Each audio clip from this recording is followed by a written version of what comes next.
Welcome to the Shine Freely podcast. I'm your host, Vicki Reeves, and this is all about human potential. I host conversations with people who are authentic, bold, and kind. Through their life experience, ideas, and research, I'm learning how to shine freely. And in case anything I learn is useful for you, I want to share my experience along the way.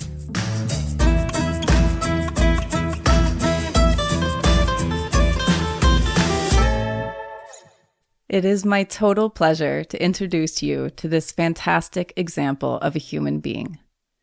Meet First Sgt Will Williams, a retired Army Airborne Ranger, who now serves as the founder and chairman of a community-focused foundation called Share the Will.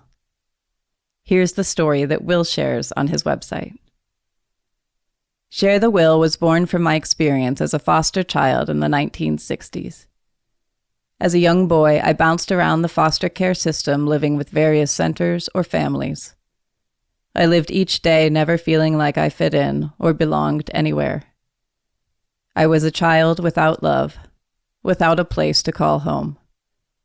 It was, at times, an unbearable situation, full of pain and despair. I was scared and angry and without hope. It wasn't until I was adopted by my mother, father, and sister that I understood what having a family meant. I learned what home truly feels like. The calm in a storm. The place we go to find peace.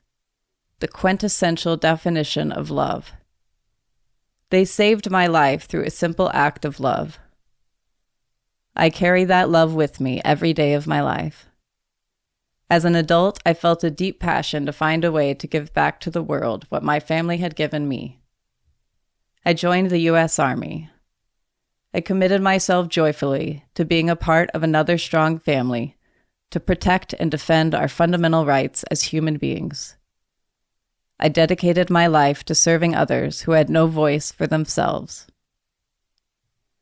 Since my retirement from the U.S. Army, I built a home in Round Rock, Texas. I built the foundation of my home on the keystone of service. Service to others so that they might know peace and live a life of joy as I have. To that end, I joined many community-based volunteer groups. I am fully invested in building bridges and partnerships with fellow community members for the sake of helping even one child who feels the anger I felt, who may not know that they matter, who may not know love, what it means to be safe. I want to lead by example to these young individuals that there is a better way than anger, to show them they haven't been forgotten. With the help of the community, I know we have already changed the lives of so many. I am forever hopeful we will continue to do so. Ladies and gentlemen, Will Williams.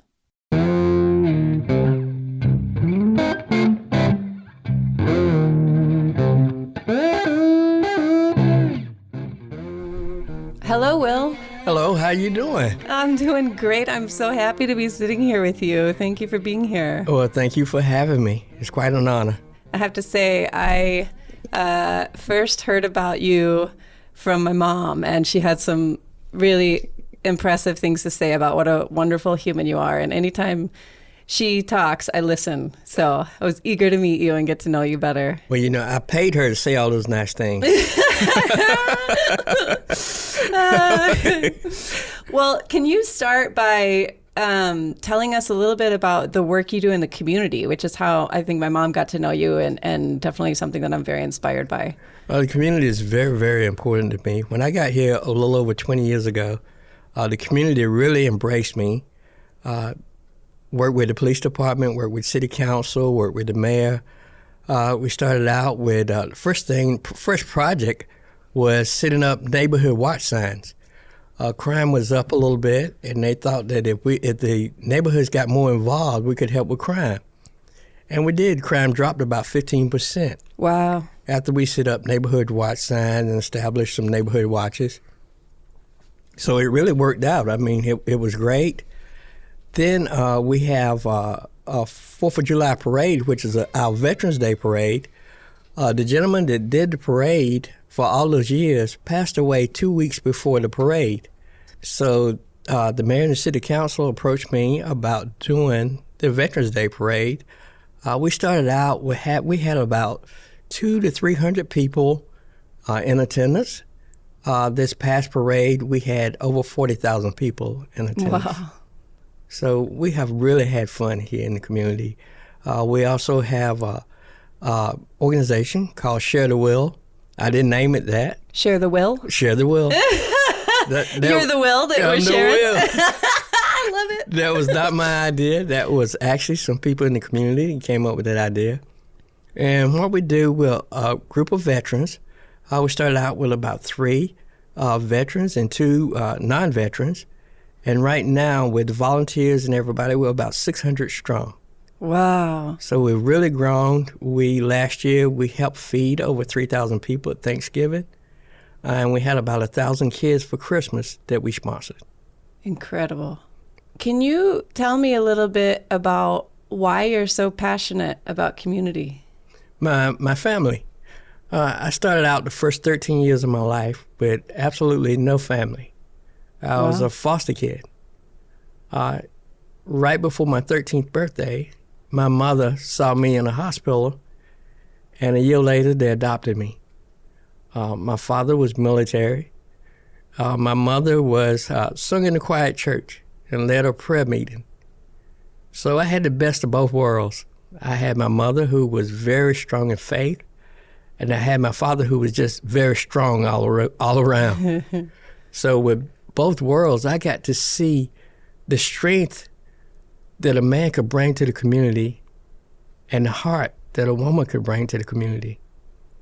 So I just tried to do what I saw them doing. So I thought if I could combine both of them, that it would work. Beautiful. You were just, before we started, telling a wonderfully touching story about an experience you had reflecting on how we treat each other as people. Would you mind sharing it again? No, I wouldn't. I'd be happy to. I just recently retired. I have been retired for about a month for my second time. I retired from the military, and I just recently retired from my second job. But being an old guy and can't sit still, I took a part-time job at Walmart. Well, here in the community, everybody knows me for wearing a baseball cap. I always have a baseball cap on, probably because I'm bald. But at work, they prefer you not to wear a hat. So I didn't have a hat on. I had a Walmart shirt on, and it was amazing the people that did not recognize me without my hat. A lady came up to me, not to me, but other employees, and I was surprised the way she was treating them. I have known her for about 10 years. And she didn't even recognize me because I didn't have my hat on and had a Walmart shirt on. And how was she treating people? It was very rude, very she was better than them, and it really surprised me. I never thought of her being that way. I take my shirt off, I put my hat on, I go downtown. This is maybe an hour and a half later, and I see her. She runs up to me and hugs me, and it was just unbelievable. And I had to stop and think about, when I go to Walmart, did I treat people that way? I mean, sometimes we treat people in a different way that we actually see ourselves. And a long time ago, I had to sit down and think about the way I was treating people. The first thing I had to realize was I had to like myself first. And after I found out how I could like myself, some of the things I was doing that I didn't like, and it made me not like myself. How did you learn how to like yourself? My mom and my dad, and my mom's faith. You know, no matter what I did or where it was at, she would always tell me to pray about it. And I just sit down one day and I just couldn't believe some of the things that I was doing. And I stopped. Now, am I an angel? Oh, that means no. I stayed in the Army 24 years. I am definitely not an angel. But I know what's right and wrong. And I try to do the best I can. Do I do everything right all the time? No. but I try to do the best I can. I try to treat people the way that I want to be treated. So if I want to be treated with respect, how can I go around and disrespect people? That was the first thing I had to learn. You know, staying in the Army all those years, when you go on post, when you receive a certain rank, soldiers respect your rank. But the thing I had to learn was to get them to respect me as a person before they respected my rank. Mm-hmm. And once I learned that lesson, my whole life changed. How so? Well, people saw you different.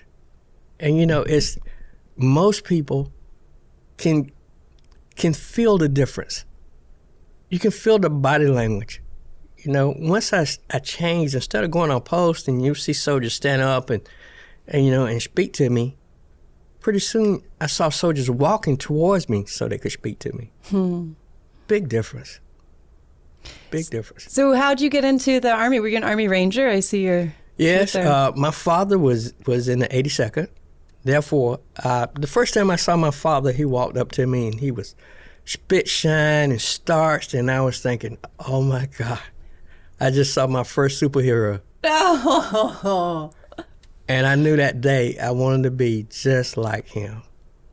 So I go in the military, and then I get a chance to become a Ranger.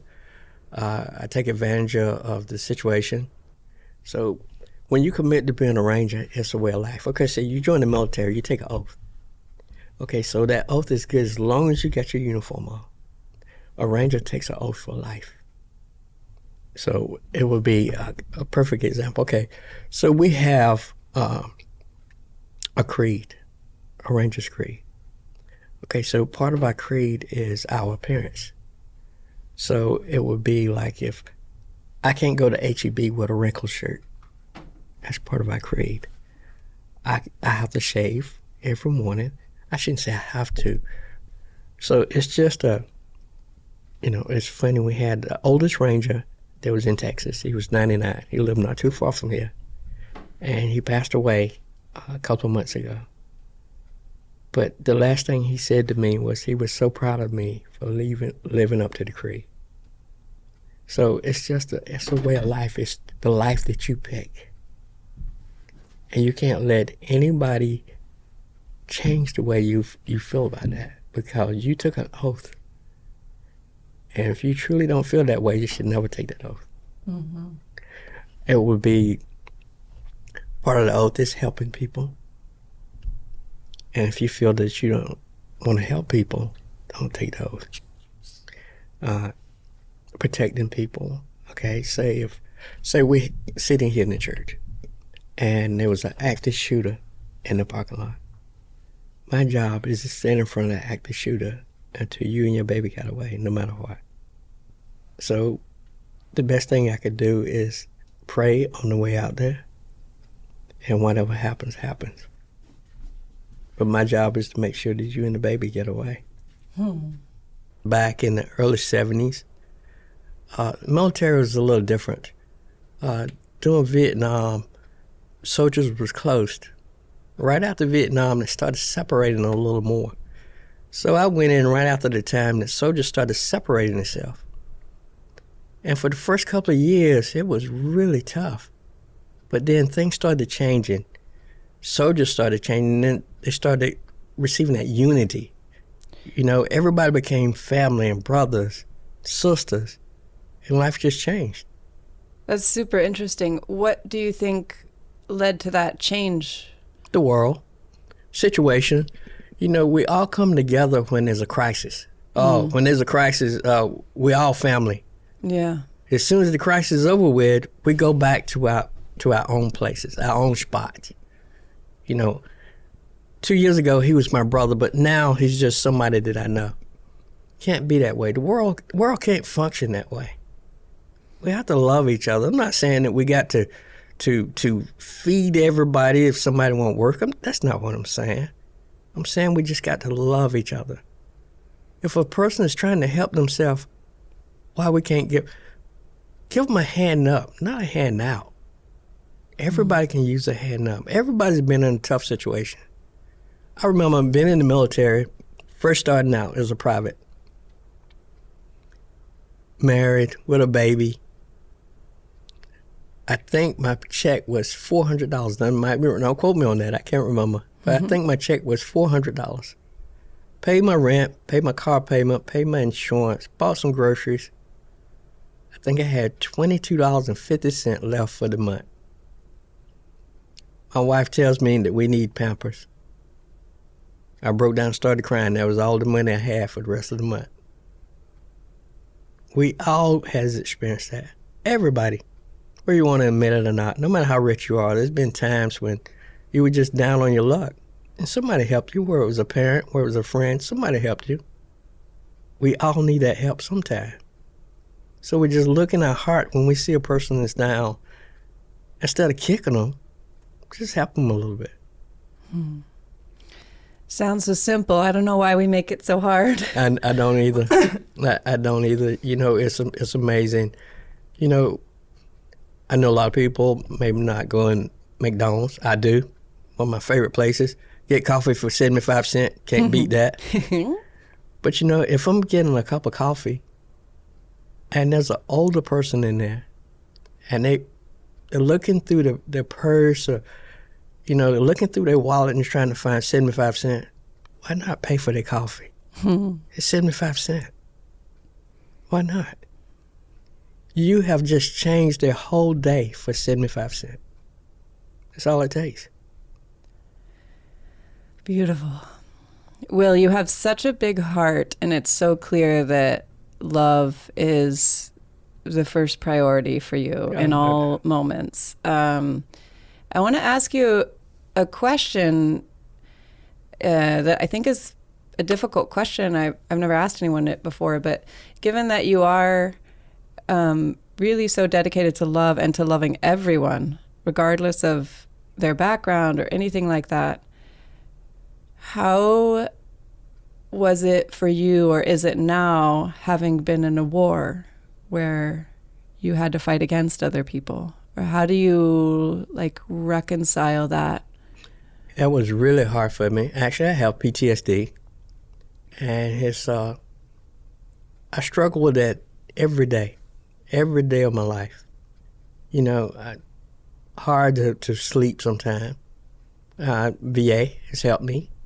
I go to therapy once a week. I go to a place about 20 miles from here, and I ride horses once a week. Beautiful. Which is, oh yes, my horse is a lot smarter than I am. Way smarter. And the people that helps me is called The Rock. The most amazing people I have ever met before in my life. I mean, it's unbelievable to love. The horses love you unconditionally. I mean, no matter what kind of day you're having, how bad you're feeling, you walk up to the horse and, you know, you just stick that big head on your shoulder and, you know, whatever's wrong, you just forget about it. You know, it's not just a horse. Even at Walmart, go to Walmart and you see some people who can just barely make it. You walk through the door and they just welcome you in the door like they have known you their whole life. I mean, the world is good. Most of us see all the bad stuff that's going on in the world. If you just turn your head just a little bit, you'll see all the good stuff that's going on. And that's what matters.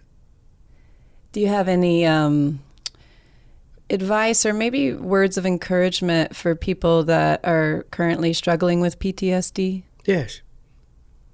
PTSD, and I mean, this is going to sound bad, but I'm a soldier. All you veterans out there know exactly what I'm talking about, whether you want to admit it or not. With PTSD, we start thinking about ourselves. What we did. Oh, well, we had to do this. We had to do that. Somebody did this to us. You know, maybe we've been injured. You know, maybe we lost a limb. You know, I was so fortunate that I didn't lose a limb, but I had a lot of friends that did. You veterans that's listening, I am definitely not a hero, but I know a lot of them. And the ones that lost limbs or lost their lives, they wouldn't want us fighting with each other. They would want us to embrace each other. If we don't start doing that, what did we ever fight for? Thank you so much. You've already shared that you've gained so much inspiration from your parents. Could you share a little bit more about your upbringing and your kind of backstory and how you got to where you are today? Yes, it was. It wasn't easy. It actually helped me become who I am. You know, is Ranger School tough? Yes. Is the military tough? Yes. But you know, the way I saw it is, my first 13 years of life was tough, really tough. So once I got in the military, I'm thinking, what can you do to me that haven't been done to me already? Mm-hmm. You know, when I went to Ranger School, I had a first sergeant that was did not like me at all. First few seconds he saw me, he didn't like me. He thought that I didn't fit the profile of being a Ranger. And, you know, I'm 5'6". I weigh 170 pounds. I do not look like a poster child for a Ranger battalion. So he did not want me to become a Ranger. And he told me that. And he worked very hard to stop me. But I was just determined that nothing, him or nobody else in the world, was going to stop me. 13 of us graduated. Wow. I'm sure you guys out there can know exactly what I'm talking about. Yeah, did he make my life tough? Oh, yeah. But, you know, my thought was, one day I was going to become him and change the world. And once I became a first sergeant, I found him to let him know that I stayed in to take his job. How did he respond to that? Well, he was retired. He was an alcoholic. Family left him. So I didn't say anything to him except, well, could I help you? You know, when I went there, I found him. I found him not too far from Fort Bragg, North Carolina. But then I thought about what my mother would do, what she would say. And instead of kicking him while he was down, I asked him if I could help him. That day changed my life. His too, I imagine. No, I'm not sure. He was not too happy to see me. He still, he could not believe that I was a first sergeant. I mean, I guess that's an important lesson too, is, you know, sometimes we extend our love to others and they don't want to accept it. No. And if they don't accept it, that's their loss. Yeah. You can't get upset or discouraged because somebody don't accept the love that you're trying to give. That's not you. It's on them. So what you do, you just take that energy that they didn't want. The next person you see, you double up that energy. And it'll come back to you. What a great method. I'm totally going to start using that. I love it. It works. You know, I tell you, at Walmart's, I've been at Walmart's for about 3 days.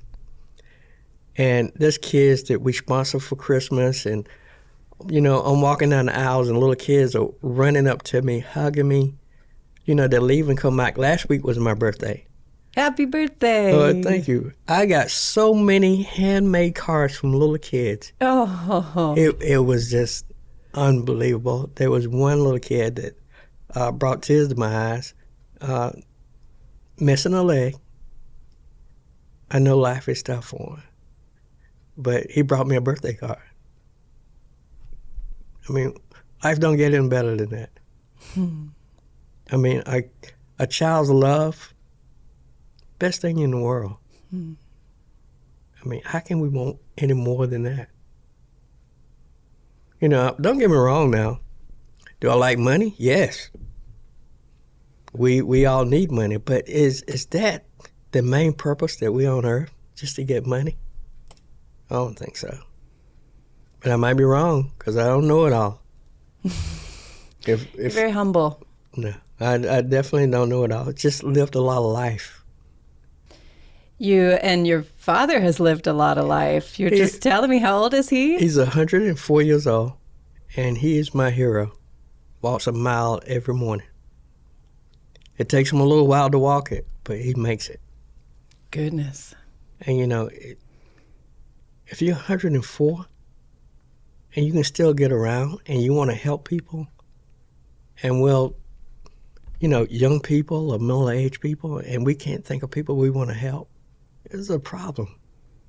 Not saying you got to go around and help everybody in the world. Not saying you got to spend every cent you got to help everybody. That is not what I'm saying. You got families, you got to live, you got, you got children, you got to pay for soccer, you got to pay for this.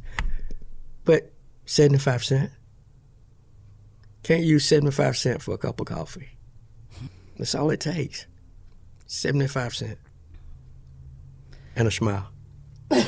Can't forget the smile. Can't forget the smile. Which are free. Yes, exactly. It's all the kids that I was talking about that gave me Christmas cards, they smiles. Had a gentleman about 22, 23 years old, tall gentleman, 6'1", 6'2". I stopped to get some gas. And he came up to me and asked me if I was Secret Santa. And I was like, what? He says that 10 years ago, in a part of town where they didn't have a lot of Christmas, he saw a gentleman leave some toys on his porch and was driving a Jeep that looked just like mine. Wow. And he says that Christmas, that was the only thing they got for Christmas. And I told him, I'd never been called Secret Santa before, but just keep looking. I remember that day. I truly remember that day. I got a call from his mother, and she was a single mother, and she was talking about what a hard time they were having. And her message was, if you could help, I appreciate it. But if you can't, I understand somebody else might need it more than me. So we made sure. I got a call last year from a lady. She says that she was working 2 jobs, but she had just run out of money. And she had 2 little girls, and she was just wondering if they could get some groceries. And I actually made some phone calls, and your mother had me to come here to this church. And she helped me with some groceries, and we purchased some more groceries. And when I got to the apartment, the little girl came to the door and offered me some of their dinner, which was a bag of potato chips. Oh, wow. That's all they had. And she wanted to share it with you. She wanted to share it with me. So we were just fortunate enough that we could give them about $200 worth of food that day. Wow. So those are the things that keeps me going. It's not so much of the giving, it's to see the people's faces, to see the little kids' faces. That's what keeps me going. I once heard a man say in a speech that he measures his success by the degree to which the people around him, their eyes sparkle. Yes. My birthday. And, I'm thinking, I'm retired. And I'm thinking, well, if I'd done this, I'd have had more money. If I'd done this, I'd have had a larger house. If I'd done this, I'd be driving a new Jeep instead of one that's 10 years old. But on my birthday, I got 272 birthdays. Thank yous. How can that happen? I mean, just people just saying happy birthday.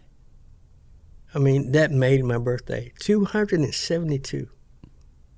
And it's so clear that all that love is coming back to you because you've put all that love out there in the world. Oh, yes. It's coming back to me. And I mean, it's just, with PTSD, when I first got out of the military, I had a problem with touching. I just had a problem. I just didn't want people to touch me. Well, it's needless to say I don't have that problem anymore. I get so many hugs. In Walmart, it was hard for me to even do my job. So many people were stopping and hugging me. And I thought that was going to be a problem. And the manager came up to me and said that was the best thing he's ever seen. Oh. So, I mean... They're really lucky to have you. I'm lucky to be here. This is The first week that I was here, this church sent me an invitation. I did not know anybody. They sent me an invitation to come to church. The people here were so nice. Your mother was so nice to me. I did not know one person. I'm not from Texas, y'all. I'm from North Carolina. They sent me here to Fort Hood. They thought that Fort Bragg is a quick reactionary post. I'm sure most of you veterans know. Fort Hood is a more relaxed post. So they thought that Fort Hood, that I could incorporate myself back into society. So right before I retired, I came through here in Round Rock, and a lady and a gentleman offered me a meal. And it was crazy. Never seen before. She walks up to me and says, "When's the last time you had a home-cooked meal?" And I was thinking, this lady's crazy. And I said, "Well, it's been a while, ma'am." And she says, "Well, you're gonna stay and you're gonna eat with me and my husband." And I'm thinking, no, I'm not. So her husband walks over, and this was an older couple, and he says, "Soldier, you're gonna have to fight me to leave." And I'm thinking, if I fight an old man, I'm going to jail. So I stayed, and we've been friends all these years. Oh. All these years. It was amazing. I decided to move to Round Rock. And, that day started my whole Round Rock experience. I couldn't believe that somebody just walked up to a stranger and just offered a meal. And I was thinking, I must look hungry, because even today, everybody offers me a meal. I must look really hungry. I get so many cakes. Last Christmas, I came home and there was one of those folding tables by my door. And there was cakes and pies and cookies. It was just unbelievable. Wow. Unbelievable. Can you share some experiences around, what's in my mind right now is that it can seem easier to share love with each other when we're not having to solve a difficult problem that people might have different points of view on. They might have different points of view on the best way to solve it. So when we're in those moments of conflict, but we're all trying to do something, we're trying to solve a problem together and we're disagreeing about how to solve it, how can we work together better? I can tell you the first thing. Okay, so for all you veterans out there that's listening, I don't know whether you believe me or not, but first thing you need to do is pray about it. And you say, well, what is that going to do? How do you think we all got home? Do you think that we were just lucky enough to get home? That's not the way it worked. We had a storm here in Round Rock about 4 or 5 months ago.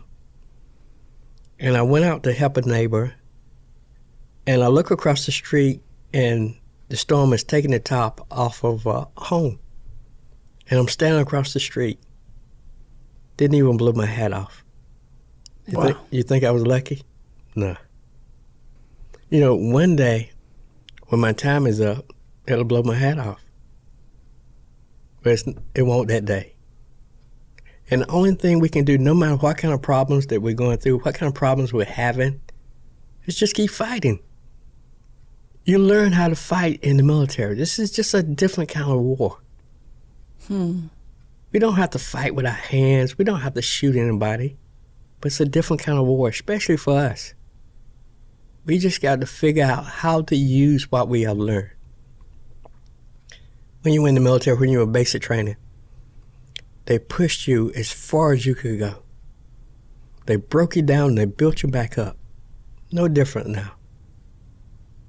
When you're having a tough time, you're just being broke down. But you know how to build yourself back up. Is it going to be overnight? Is it going to be when we want it? No. A little patience is required. A lot of patience. And you guys, you remember that hurry up and wait. That's what it's all about. That's what it's all about. Why do you think I'm still driving that Jeep this 10 years? I figure if I wait another 10 years, I'm going to get this special Jeep. It's brilliant. You cracked the code. Yeah. But you just got to be patient. Even know that negative things happen to you. Don't let that get you down. You know, what's the saying? It's not how many times you get knocked down, it's how many times you get up. I've been knocked down more than you could ever imagine. But there's one thing I can promise you. I will not stay down. Is this going to be the last time I've been knocked down? No. Am I ever going to stay down? It's not going to happen.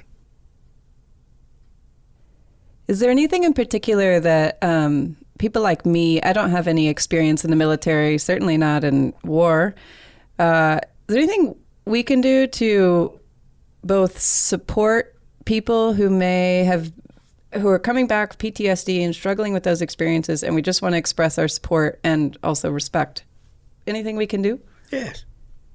Smile and say thank you for your service. It's just like the cup of coffee. You see a veteran. It's not hard to pick out a veteran. Very, very easy. How? 9 times out of 10, he's going to have a short haircut. And then if it's in the summertime, especially in the summertime, a lot of people think veterans just get tattoos just because they're pretty. Most tattoos tell a story. So if you look on a veteran's arm, 9 times out of 10, you can see what branch of service he was in. If he has a lot of them, 9 times out of 10, he was in for a while. If he has dog tags or reef, he's lost some of his buddies. So, I mean, just take a second. Don't judge. Because you see a veteran and he's grown a beard, has a lot of tattoos, probably one of the nicest people you ever met before in your life. Maybe he's riding a motorcycle. Maybe he's driving a Jeep and you're thinking, God, they're just thrill seekers. You know, maybe he's making a jump. I made my last jump last week for my birthday. We're not thrill seekers. We just want to enjoy life a little bit. Wait, like you jumped out of an airplane? Yeah, yes. Woohoo! Oh, yes. Oh, yes. So, I mean, that is my passion. Okay, you guys. Okay, my dad was 82nd Airborne. I joined 82nd Airborne. My son was the 82nd Airborne. 4 cousins, 82nd Airborne. Wow. 3 more cousins just joining the 82nd Airborne. So. Family tradition. Yes. And hey, all you guys out there that think you're tough, I got 3 female cousins that's really tough. So there's a lot of ladies out there that is just as tough as we are. And if you think they're not, I wouldn't challenge them. 3 female Rangers. A lot of the older guys think that they hadn't did their part or earn respect. Just think what they had to go through to get where they at. Just think about that for a few minutes. What they had to go through. You think you went through a lot? Think about what they had to go through. First, they had to prove themselves that they were soldiers. Not like we did. Then they had to prove themselves that they could qualify for Ranger training. Then they had to pass the test. You think that test is easy? First day, over 300. Only 13 graduated. So you tell me if that test is easy. Respect. Yes. I have a personal question for you. I mean, personal about me, or I'm looking for advice because I very much would love to and will practice extending the type of love and kindness that you've described here today. And at the same time, I've also learned through painful experiences that I have to protect myself too. And maybe it's a little bit more of a intimidating or vulnerable situation for me because I'm a woman. So I'm just curious if you have any advice for me on like how I can go about sharing love, particularly with strangers, and wanting to build these relationships, but doing so in a way that I make sure I stay protected. Yes, and you have to stay protected. I mean, the world that we live in, it's not a fairy tale world. There's a lot of good people out there, but there's some bad people out there. And you have to be careful, especially as a female. You buy a guy a cup of coffee, he might think that you coming on to him. You have to be careful. But there's a way of doing it. You know, if you want to buy him a cup of coffee, tell the lady at the counter, if he's a veteran, I want to pay for his coffee. If he's an older person, I want to pay for his coffee, but please don't tell him until after I'm gone. Brilliant. Get in your car, drive away. If you see him, wave at him. And he'll know. But just don't face him. Don't come to face. And, you know, if you can tell that, you know, you go off body language, you go off instinct. If you can tell that's a really nice person, you know, he will appreciate it. But if it's somebody you're not sure about, but you want to help him, get in your car, drive away. But tell the lady I want to pay for his coffee. That's really interesting strategy. You know, I think about, for example, I mean, you know, my mom's church does a lot of work with homeless people, and I got to participate in that growing up, and I loved it. But just someone who, you know, their clothes are torn and maybe they're dirty and smelly, they can just seem intimidating. Like, I'm not sure if this person is safe. And so I feel like that sometimes can become a barrier to people expressing love toward them. Yes. And, you know, I go into homeless camps. Okay, I'm allowed in the homeless camps. Homeless camps are like families. It's like a town. Everybody's not allowed there. I'm just fortunate enough that they took me in. Now, I don't judge. I think we all know that job's already been taken. I don't judge. So when I get in the camp, you know, I get there and I introduce myself. And what's your story? Why are you here? Do you want to be here? If they say they don't want to be here, then I'll say, this is what we can do to help. Says, now, we're going to try to help, but we're not going to do it for you. If you want to help, these are the resources that we can offer. If you don't want to help, I won't bother you anymore. That's beautiful. I love that you see the value in putting the responsibility in people's hands so that they can have agency over their own lives. Yes. And we did. I tell you what was the coolest thing for me. 2 ladies came up to me in Round Rock, and they told me they were nurses. I was downtown Eden. And I'm thinking, well, that's pretty cool. You know, it's like, you don't remember us. No, should I? So they said about 10 years ago, they were homeless. And we helped get them a scholarship. And they were both nurses now. Wow. Yeah. So some people want to help, not everybody. You know, I'll say out of the people that we offer to help, we have maybe 60-70% rate of people that really take advantage of it. But if they don't, you can't get discouraged. Because somebody don't want your help, they don't mean the next person don't want your help. You can't get discouraged. And you have to be careful when you help it. Because at the same time, a lot of homeless are veterans. PTSD is a monster. It can change you into a completely different world. Everybody can't deal with it. Some people turn to drugs. Some people turn to drinking. Turn them into a completely different person. So you have to be careful. Especially as a lady. You just can't walk up to a homeless person and say, I want to help you. Can't do that. I'll just give you a little insight into how I approached this in the past. When I was in college, I was very idealistic and very naive, and I hadn't experienced much in the world. And I lived in East Austin off Riverside Drive. Yeah. And I just wanted to love everyone. I would give hugs to all the homeless people I saw on the corners. And I was at a gas station, and this guy approached me, and he was big, and he had a teardrop tattoo under his eye. Yes. And he said, actually, I was walking in, and he said, do you have any money? And I said, actually, I don't have any cash on me, but I have some in my car if you want to go back to my car with me. So we walk back to my car, and then he starts telling me, I just got out of prison and I don't have any friends, and I'm trying to make friends. And so I gave him my phone number, and I was like, I'll be your friend.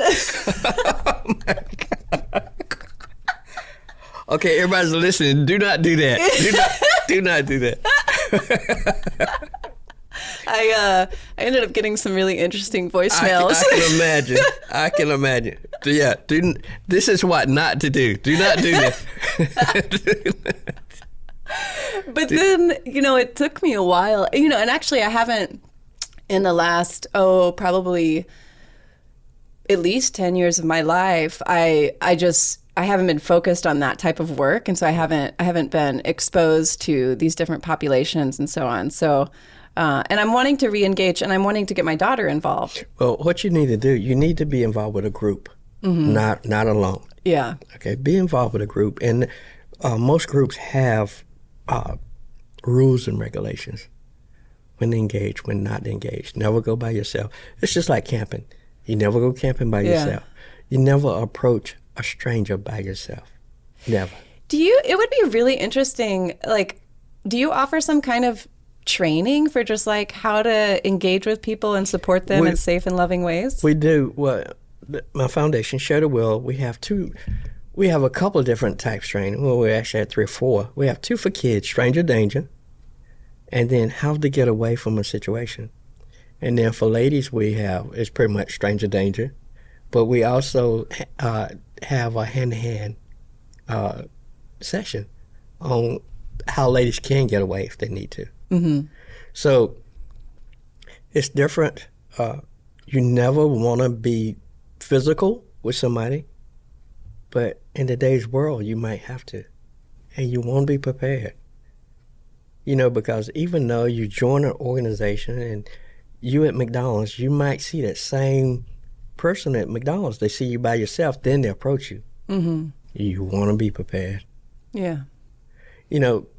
We talk about love, and love in today's world is needed bad, but you have to be smart at the same time. Okay, so now this is going to say something. It's going to sound like I'm contradicting myself. Love is dangerous. Wow. Love is dangerous. That's very honest. It's the truth. Because you meet a person and you become their friend.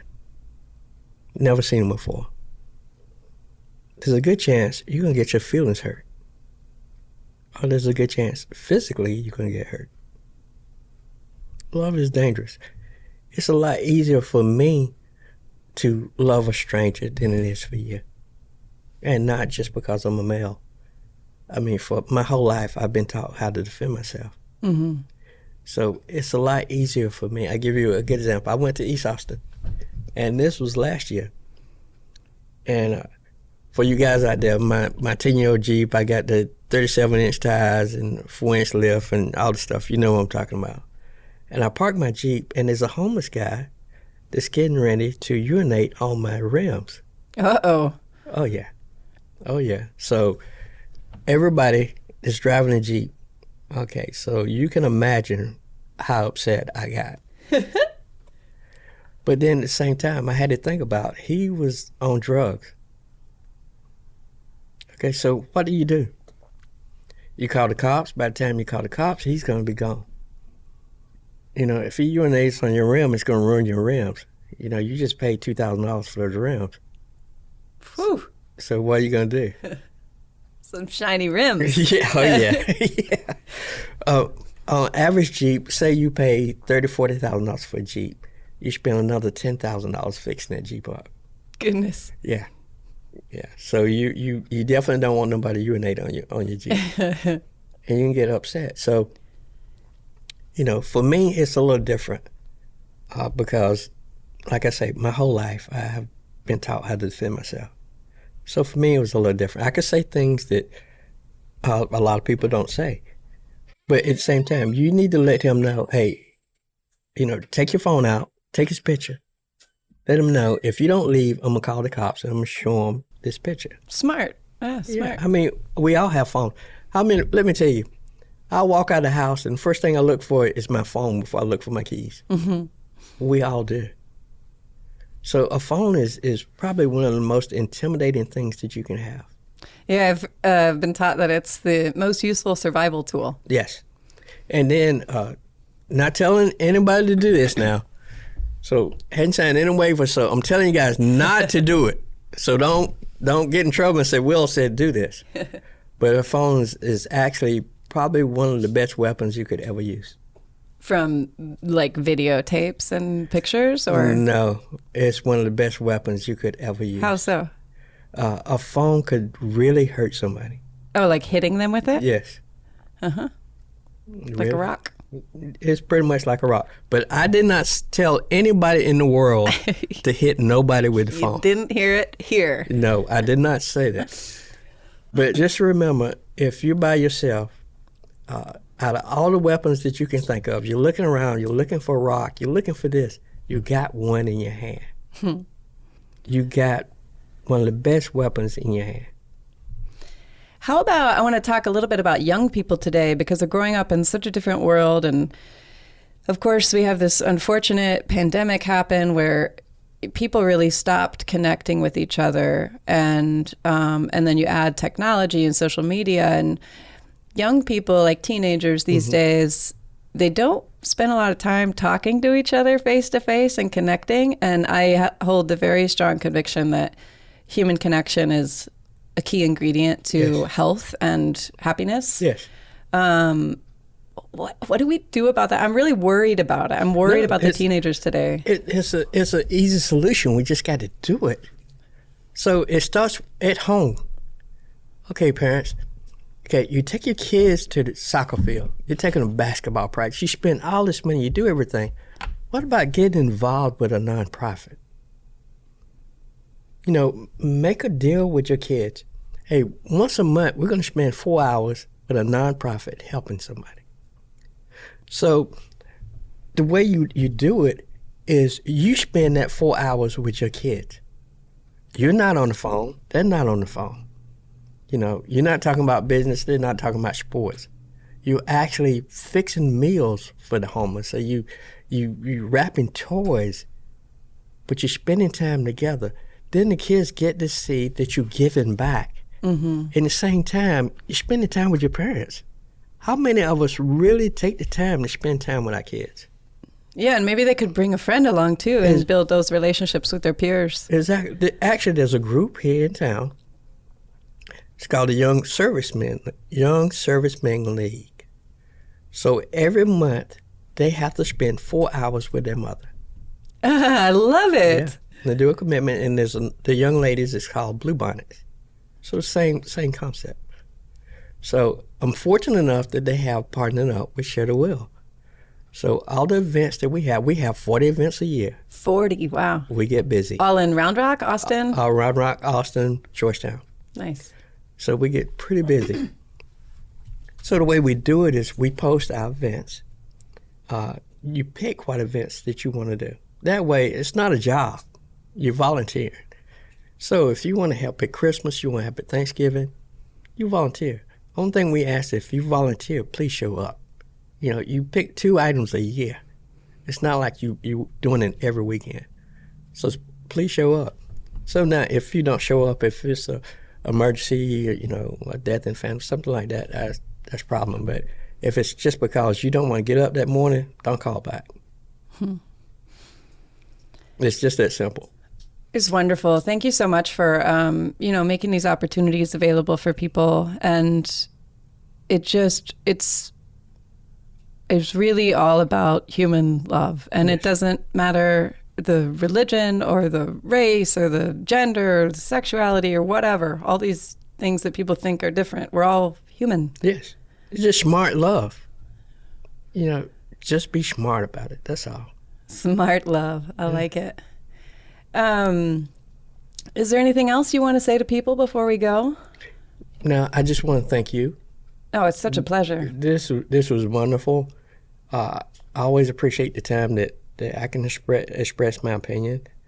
My opinion don't count for much. I'm really nobody important, but I do like to express my opinion because it's things that I've learned in my life. I'm an old guy, so I've had a lot of ups and downs. So these are just some of the things I've learned in my life. Thank you so much for sharing. And for the people who are inspired to hear about your foundation, Share the Will, is there a website? Yes, probably you will see the most if you go on Facebook, which most people have Facebook. If you go on Facebook and you look for Share the Will, it will pop up. It will tell you a lot about us. Are there ways that people can donate money? Yes, if you go to the website, it'll tell you, okay, Share the Will. We follow up on the Round Rock Community Foundation, which is a foundation set up here in Round Rock by the city, with the city. Okay, so the way it works is Share the Will is under the umbrella of the foundation. So all the money actually goes to the foundation, and then we request the money from the foundation. That way, nobody's worried. It's all clean money. Yeah. 100% of the money goes to helping others. We're all volunteers. We don't take salaries. We don't take anything. So for the whole year, 1% is given to the Round Rock Community Foundation. They do our taxes. They do everything. That way, everything is all clean. Nice. So none of the volunteers can touch any money. I can't touch any money. So that way, it's all clear. Perfect. Everybody can see where the money goes. Perfect. Well, I will definitely be logging on and sending a donation because I'm really inspired by the work you're doing, and I'm just super grateful. So thank you so much for all of it. Well, thank you. Thank you very much.